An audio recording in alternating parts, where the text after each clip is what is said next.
कहा था एक आइडियल लैंड का उसने तस्वर दिया था, द रिपब्लिक। और इसने क्या लिखी थी, द पोएटिक्स। तो पोएटिक्स के अंदर वो फिर डेफिनेशन देता है ट्रेजिडी की, कॉमेडी की, पोइट्री की, फॉर्म ऑफ पोइट्री की, ठीक है, करैक्टर, प्लॉट, डिक्शंस और स्पेक्टिकल्स, और इस तरह वो बताता है 6 जो फॉर्मेटिव एलिमेंट्स होते हैं ट्रेजिडी के। तो उसने डिफ़ाइन किया होगा था ये पोइट्री जो है इसका मकसद ये नहीं होता, जैसे उसने कहा इमिटेशन है हर चीज़ इमिटेशन। पहले तो वो लेता है, कहता है ये जो वर्ड है ये भी एक इमिटेशन है, क्रिएटर ने जिसने बनाई है रियल वर्ड जो है उसके माइंड में। तो ये तो कॉपी है जिसकी कॉपी करते रहते हैं। वो कहता पोएट हुआ, पेंटर और पोएट को उसने एक ही तस्वर किया। और अगर आप जॉन एशबेरी को पढ़े, मॉडर्न पोएट है जिसने लिखी है मेलोडिक ट्रेन लिखी है, द पेंटर लिखी है, एक अमेरिकन पोएट है। तो वो भी चूँकि वो पेंटिंग से बड़ा पेंटर से, वो खुद भी पेंटिंग से मुतासर था। और वो कौन सी 20वीं सेंचुरी की 2 मूवमेंट हैं, सुररियलिज्म और डाडाइज़म्स, इन दोनों से वो इतना मुतासर था, सुररियलिज्म और डाडाइज़म से, ठीक है। ये 20वीं सेंचुरी की मूवमेंट हैं, जैसे सिंबलिज्म है, रियलिज्म है, ठीक है, डाडाइज़म है, सुररियलिज्म है, ये इतना मुतासर था जॉन एशबेरी। तो जॉन एशबेरी कहता था कि पोएट और पेंटर भी एक ही होते हैं। तो अगर हम पीछे जाएं किसकी एज में, प्लेटो की एज में, तो प्लेटो ने भी इनको एक ही कहा था। प्लेटो ने क्या कहा था कि पेंटर और पोएट सेम होते हैं, यानी ये कॉपी की कॉपी करते रहते हैं। तो जो मेन उसकी रिबटल थी अरिस्टोटल ने कहा कि कॉपी की कॉपी नहीं है। पोएट जो है ये नहीं बताता कि कैसा है, पोएट्री ये नहीं बताती कि कोई चीज़ कैसी है। It also tell you what ought to be, कि कैसी रियल फॉर्म में होनी चाहिए। मतलब एक पोएट के पास, पोएट एक क्रिएटर है, उसको दीगर जो लैंग्वेज के अंदर दीगर जो नेशंस हैं वो उसको कोई पोएट समझता है, कोई प्रॉफिट समझता है, कोई क्रिएटर समझता है, कोई मेकर समझता है। उसने कहा इसके पास तो दुनिया बनाने का एक फार्मूला है। वो क्या करता है, वो अपनी दुनिया बना लेता है और वो आपको बताता है through cause and effect, through law of probability, what should be, कि कैसा किसी चीज़ को होना चाहिए। Poetry is not what is and what was, rather poetry what ought to be. Poetry हमें यह बताती है, और उसी को थोड़ा सा उसने एक्सटेंड किया फिलिप सिडनी ने उसको थोड़ा सा एक्सटेंड किया और उसने कहा कि poetry instruct through delight. Poetry क्या करती है, अगर आप किसी को कोई लेसन देना चाहते हैं तो आप क्या करें कि पोइट्री आप उसको एक मूवी दिखा दें और उस मूवी के ज़रिए पूरा लेसन भी दे दें, उसको एंटरटेन भी करवा दें और उसके बाद आप उसको लेसन भी दे दें। और अगर आपसे वो पूछ लेते हैं कि इंग्लिश लिटरेचर में जो फर्स्ट क्रिटिक है वो कौन है, Philip Sidney. Philip Sidney first critic है किसमें, इंग्लिश लिटरेचर में। और डॉक्टर जॉनसन जो है प्योर क्रिटिक जिसको मानता है, डॉक्टर जॉनसन ने अपनी बुक के अंदर लिखा, उसने एडमायर किया किसको, ड्राइडन को। उसने कहा कि ड्राइडन है, लेकिन वैसे इंग्लिश लिटरेचर में जो फर्स्ट क्रिटिक है वो फिलिप सिडनी ही है। फिलिप सिडनी से मज़ीद फिर आगे क्रिटिसिज्म बढ़ा है, जॉनसन के पास आया, ठीक है, ड्राइडन के पास आया, जॉनसन के पास आया, पोप ने भी कुछ, पोप एज अ क्रिटिक भी है। और इवन अगर आप देख लें दीगर जैसे एस.टी. कॉलरिज है, वर्ड्सवर्थ जस्ट पोएट था, लेकिन जो सैमुअल टेलर कॉलरिज था वो फिलासफर भी था, वो क्रिटिक भी था, और उसने जैसे कि डिफ़ाइन किया है पोइट्री को, और उसके बाद उसने वर्ड्सवर्थ की पोइट्री की डेफिनेशन को रिजेक्ट किया। तो एनी हो, मैं थोड़ा सा पीछे निकल गया, इन चीज़ों को साथ साथ देखते जाएंगे। उसके बाद हमारे पास है एन ऑक्सिलरी इज़ अ, इसमें वो कहता है जी फाइंड करो कौन सा ऑक्सिलरी वर्ब है। तो कहता है ये ऑक्सिलरी इज़ अ क्या होता है, हेल्पिंग वर्ब होता है, काइंड ऑफ एडजेक्टिव होता है, इंट्रांसिटिव वर्ब होता है। तो ये हेल्पिंग वर्ब होता है, यानी ऑक्सिलरी का जो दूसरा नाम है उसे हम कह सकते हैं ऑक्सिलरी वर्ब को हेल्पिंग वर्ब। उसके बाद हमारे पास कहता है gerund is example of the party a verb and partly, यानी किसकी कहता है इसमें से क्या है, जेरंड कहता है एडजेक्टिव है, प्रोनाउन है, नन ऑफ अबव है, यानी मोस्टली क्या करता है, जेरंड किसकी जगह पे यूज़ होता है, जेरंड यूज़ होता है बतौर नाउन, ठीक है। जैसे sleeping is not good for health, तो इस तरह की चीज़ें जो हैं जो वर्ब की पहली फॉर्म के साथ आईएनजी लगा दें तो वो क्या बतौर नाउन यूज़ होता है मोस्टली, क्या, जेरंड। आगे नीचे एक ये डायरेक्ट इनडायरेक्ट से रिलेटेड है, I think. He said that I have lost my umbrella, he said I have lost my umbrella. Let's indirect, इसको इनडायरेक्ट में तब्दील करते हैं। There are two way to say about something. अगर हमारे पास दो तरीके हैं, एक तो ये है कि हु किसी की सुनी हुई बात जो है हु बहू वैसे बयान कर दें, उसे कहते हैं direct. He said I am ill, okay fine, it's direct. But once you want to convert it from direct to indirect, तो वो कन्वर्जन कैसे होती है, वो चेंज कैसे होते हैं, उसके रूल क्या है। इसमें पहली बात तो ये है, इसमें दो होते हैं। एक होता है रिपोर्टेड स्पीच, ठीक है, जो बाहर वाला हिस्सा है उसे हम क्या कहते हैं, उसे कहते हैं रिपोर्टिंग। जो अंदर वाला रिपोर्टेड, इसको हम यानी कॉमा के अंदर वाला हिस्सा भी कहते हैं, और दूसरे को क्या कहते हैं, रिपोर्टिंग स्पीच। इसको मैं आपको इसकी अंडरस्टैंडिंग से रिलेटेड मैं आपको ऐसा फार्मूला बताऊंगा कि आपको ये कभी भी नहीं भूलेंगे। एक अक्सर होता है, मैं अक्सर बच्चों को समझाता हूँ, SON लिखा होता है, बुक्स पे भी ये फार्मूला लिखा हुआ है कि अगर तो आ जाए अंदर वाले हिस्से में आपके पास है फर्स्ट पर्सन प्रोनाउन, तो वो बाहर वाले रिपोर्टिंग स्पीच के सब्जेक्ट के मुताबिक चेंज होता है, ठीक है। अगर आ जाए सेकंड पर्सन प्रोनाउन, यानी मतलब अंदर आ गया आपके पास सेकंड पर्सन प्रोनाउन, तो वो बाहर वाले ऑब्जेक्ट के मुताबिक चेंज होता है। अगर रिपोर्टर स्पीच के अंदर आ गया थर्ड पर्सन प्रोनाउन, तो वो नो चेंज। ये तो आपको पता ही होगा कि फर्स्ट पर्सन प्रोनाउन क्या होता है। फर्स्ट पर्सन प्रोनाउन हमारे पास क्या है, आई, माई, मी, ठीक है। यू, आवर, अस, ये हमारे पास सेकंड पर्सन है, और ये मोस्टली फर्स्ट पर्सन है, इसमें वी, आवर, अस भी आता है। और नीचे हमारे पास दे, देयर, देम, और ही, शी और ही, हिज, हिम, और शी, हर, ये सारे क्या हैं, ये हमारे पास थर्ड पर्सन प्रोनाउन है। अभी मैंने फिक्रा ये यहाँ पे लिखा हुआ है, he said I have lost my umbrella. इसको हम करते हैं ज़रा convert. He said I have lost my pen, कह लें। अच्छा जी, ये है हमारे पास फर्स्ट पर्सन प्रोनाउन, ठीक है, क्योंकि आई, माई, मी और we, our, us first person होता है। तो ये किसके, मैंने बताया था कि सब्जेक्ट के मुताबिक, SON। तो ये फर्स्ट पर्सन प्रोनाउन है, तो ये जाएगा सीधा सब्जेक्ट के मुताबिक। तो मैं कहूँगा ही टोल्ड, कोमा को हटा के दैट लगाऊंगा, ठीक है। तो यहाँ पे क्या आ जाएगा, ही टोल्ड, कोमा को हटा के दैट, और इसने इसके मुताबिक चेंज होना है, तो यहाँ पे ही आ जाएगा। तो पीछे पास्ट है तो आगे भी पास्ट ही करूँगा। ये पीछे पास्ट है ना, गौर से देखें, तो आगे ये हैव किस में बदल जाएगा, हैड में। He had lost. अब देखिए माई पेन है, तो ये फर्स्ट पर्सन प्रोनाउन है, तो ये फिर बाहर वाले सब्जेक्ट के मुताबिक चेंज होगा। He has lost his pen. Hope you got the point. SON अगर तो फर्स्ट पर्सन प्रोनाउन, जैसे कि अंदर वाले हिस्से में आई है, तो ये बाहर वाले सब्जेक्ट के मुताबिक जाएगा। ये भी फर्स्ट पर्सन है, बाहर वाले सब्जेक्ट के मुताबिक।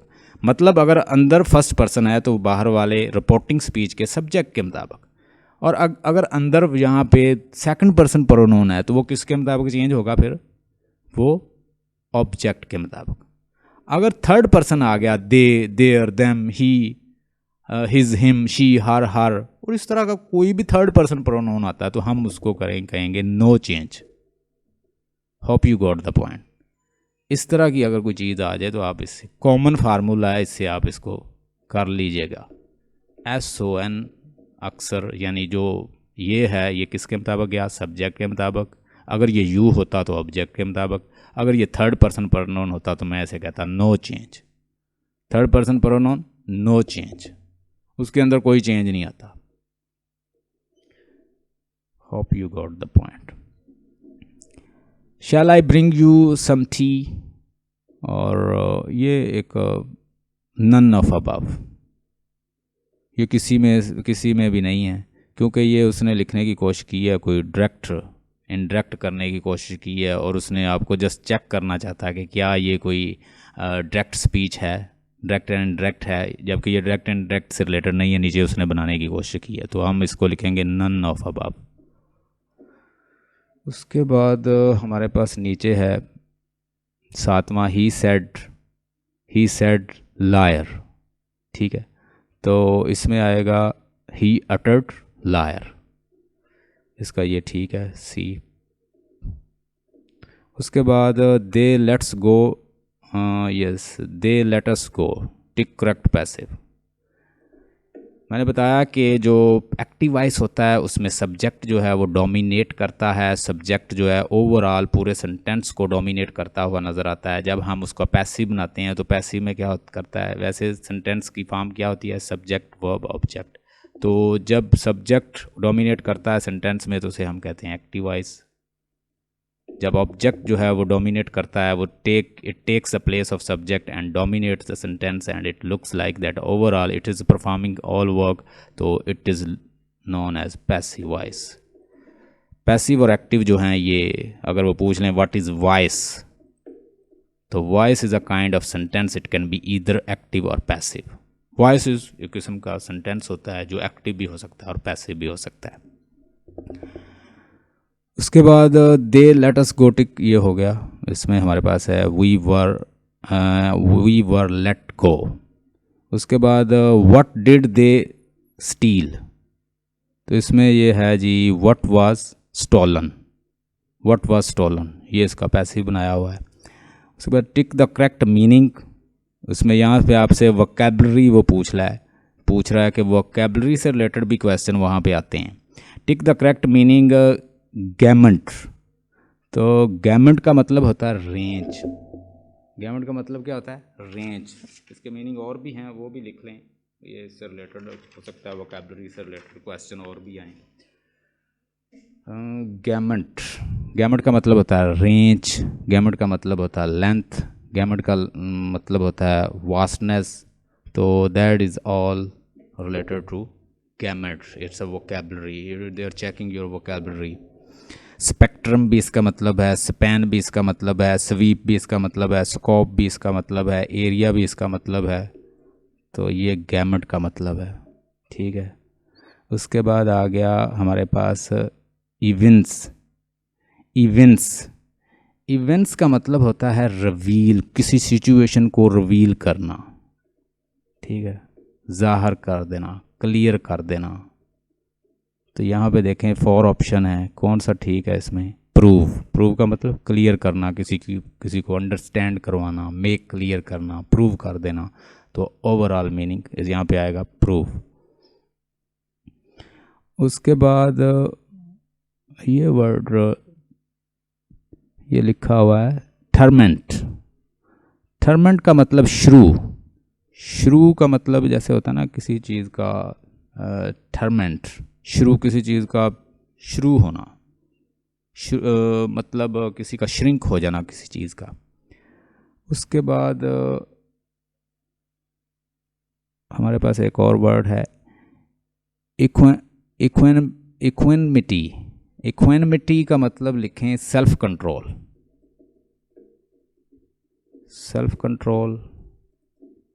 और एक्सपीरियंस। तो यहाँ पे क्या लिखा हुआ है उसने, self control, experience, self control, difficult situations, calmness, ये सारे इसके मतलब हैं। उसके बाद थॉट का मतलब होता है टेंस। ठीक है, थॉट का मतलब होता है टाइट, टेंस का मतलब होता है ना टाइट, इसका मतलब फ्लेक्स्ड, इसका मतलब हार्ड, इसका मतलब कॉम्पैक्ट, इसका मतलब शार्प। ये सारे मतलब इसके हैं, शार्प, टेंस, यहाँ उन्होंने टेंस दिया हुआ है पिथी, अगर हम लिटरेचर में देखें तो शार्प, तो ये मतलब है किसका, थॉट। उसके बाद नीचे है dramatic monologue. This is what we have to understand. Dramatic monologue, जो इसका एक्सपर्ट है ड्रामेटिक मोनोलॉग देने का, उसका नाम क्या है, Robert browning. Robert browning dramatic monologue देता था। ये एक स्पीच होती है एक करैक्टर की, जो कि वो अपने आप से बोलता रहता है, ठीक है। और लेटेस्ट आजकल की दुनिया में उसे क्या कहा जाता है, मतलब मॉडर्न एज में फिर उसे नाम दे दिया गया stream of consciousness. Stream of consciousness उसको मॉडर्न एज में कहा गया। तो रॉबर्ट ब्राउनिंग जो है अपनी पोएम द माई लास्ट डशेज के अंदर एक मोनोलॉग देता है, और वो या एक आप टेनिसन एक पोएट है अल्फ्रेड टेनिसन, उसने यूलिसिस लिखा है, उसके ऊपर मैंने पूरा उसको लाइन टू लाइन टेक्स्ट किया है। यूलिसिस को आप देखें तो यूलिसिस बेसिकली लिया गया करैक्टर अनीड से, वर्जिल की जो एपिक है अनीस, तो अनीट से उसने वर्क लिया है। अनीस का जो अनीस हीरो होता है उसके अंदर, वो एक जब वो जंग से वापस आता है तो उसको लिखा है किसने, अल्फ्रेड टेनिसन ने। अल्फ्रेड टेनिसन यूलिसिस लिखता है, और उसको ट्रांसलेट करें अनीस को तो वो बनता है यूलिसिस। अब वो भी एक मोनोलॉग है। मोनोलॉग में एक करैक्टर होता है जो कि खुद ही बोलता रहता है और वो पूरी स्पीच दे देता है, अपनी फॉर्म ऑफ पोइट्री है। यूनिवर्सिटी विट, इनमें से यूनिवर्सिटी विट कौन सा है? हमारे पास इधर बहुत सारे मतलब ये राइटर मौजूद हैं, जैसे बनियन है, लिली है, बेकन है, नन ऑफ अबव। इसमें कौन सा, लिली जो है, मैंने अभी आपको बताया यूनिवर्सिटी विट को, मैंने बताया कि लिली जो है उनके अंदर शामिल है। तो जॉन लिली जो है वो क्या है, यूनिवर्सिटी विट है। यूनिवर्सिटी विट कौन है, ऐसे हैं, ये मेंबर है group of people they have qualified from Oxford as well as Cambridge. जो कैम्ब्रिज और ऑक्सफोर्ड के क्वालिफाइड थे उनको क्या कहते थे, लिली। एक और क्वेश्चन है mask. Mask is a kind work. ये इस तरह का मतलब कोर्टली प्ले होते थे, कोर्टली परफॉर्म किए जाते थे। ये मतलब किंग को खुश करने के लिए, जो जॉनसन ने बहुत सारे लिखे हैं मास्क। किसके लिए जॉनसन किसके लिए लिखता था, वो जो किंग जेम्स था उसके लिए जो बेन जॉनसन था, ये मास्क लिखता था, ठीक है। ये भी प्ले राइट था, बेन जॉनसन। और दूसरा है शेक्सपियर, ये बड़े टॉप के एलिजाबेथन राइटिंग इन्होंने बहुत अच्छी की है, और ये पोएट हैं, प्ले राइट हैं। और जॉनसन जो है इसने एडमायर भी किया है किसको, शेक्सपियर को। अब यहाँ पे मास्क का मतलब, ये मास्क का मतलब लिख रहे हैं, mask is a kind play and they were perform specially in the court. ये कोर्ट में किंग को खुश करने के लिए कुछ प्ले जो है वो परफॉर्म किए जाते थे 16 और 17 सेंचुरी में, ताकि बादशाह जो है वो इंटरटेन करे। किंग बेन जॉनसन जो है पहले वो एक वो एक प्रोटेस्टेंट था, बाद में वो बेन जॉनसन कहता है कि मैं तो कैथोलिक हूँ, क्योंकि किंग जेम जो था, जिसको जकोबियन एज भी कहा जाता है, जो उसके एज से रिलेटेड है, वो लोगों को तो ये कहता था कि मैं प्रोटेस्टेंट हूँ, लेकिन वो खुद क्या था, वो भी एक कैथोलिक था। तो ये पहले अपना ये प्रोटेस्टेंट इसका मज़हब होता है, फिर ये खुद को कैथोलिक कर लेता है जॉनसन। तो ये ड्रामेटिक एंटरटेनमेंट थी 16 और 17 सेंचुरी की मास्क किस लिए इस्तेमाल होता था, कि एंटरटेनमेंट करने के लिए उस वक़्त के किंग्स को कोर्टली प्ले जो हैं वो परफॉर्म किए जाते थे, उसको कहते थे मास्क। और इसकी शक्लें वो आपसे पूछ सकते हैं, आप बता सकते हैं पेंटोमाइम। पेंटोमाइम होती है कि एक स्टोरी है ना जो आप डिफ़ाइन करना चाहते हैं, दो करैक्टर ऐसे खड़े हो जाते हैं, वो बोलते नहीं हैं, वो वैसा हाथों से करते जाते हैं।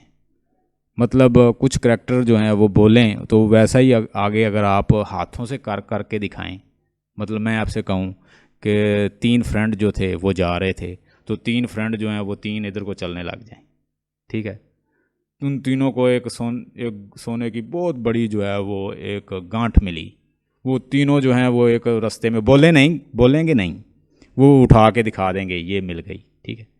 फिर वो बहुत भूखे थे, फिर इशारा करेंगे हम भूखे थे। वो होती है पेंटोमाइम।